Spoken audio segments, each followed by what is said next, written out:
Cinema ఇండస్ట్రీలో తీవ్ర విషాదం నెలకొంది. ప్రముఖ నిర్మాత ఏవిఎం శరవణన్ కన్నుమూశారు.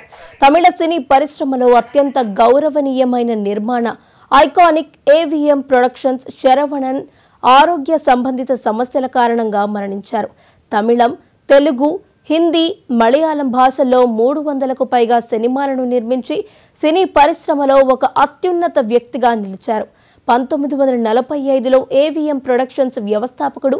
తమిళ సినిమాకు ఆద్యులువైన తన తండ్రి ఏవి మెప్పయ్యన్ యొక్క పితృస్వామి వారసత్వాన్ని విజయవంతంగా ముందుకు తీసుకువెళ్లారు.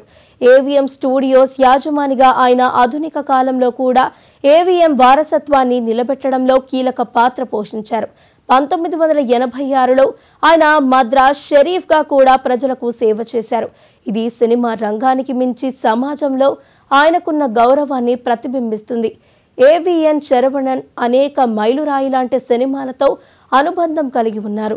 వారి సినిమాలు ప్రేక్షకులను ఎంతగానో ప్రభావితం చేశాయి.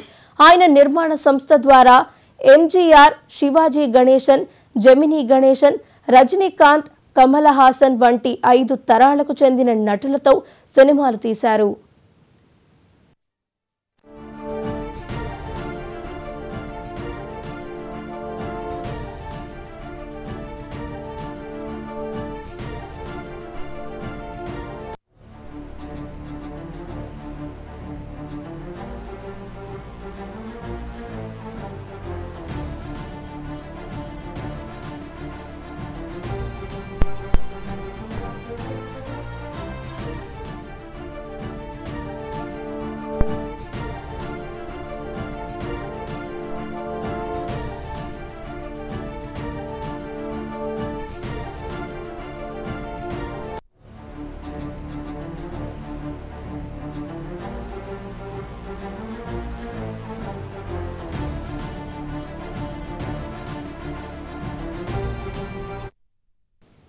సినిమా ఇండస్ట్రీలో తీవ్ర విషాదం నెలకొంది. ప్రముఖ నిర్మాత ఏవిఎం శరవణన్ కన్నుమూశారు.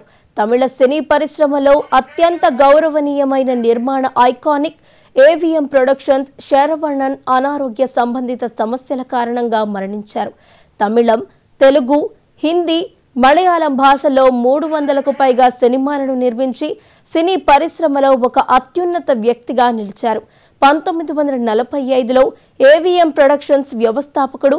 తమిళ సినిమాకు ఆద్యులువైన తన తండ్రి ఏవి మొయ్యప్పన్ యొక్క పితృస్వామి వారసత్వాన్ని విజయవంతంగా ముందుకు తీసుకువెళ్లారు.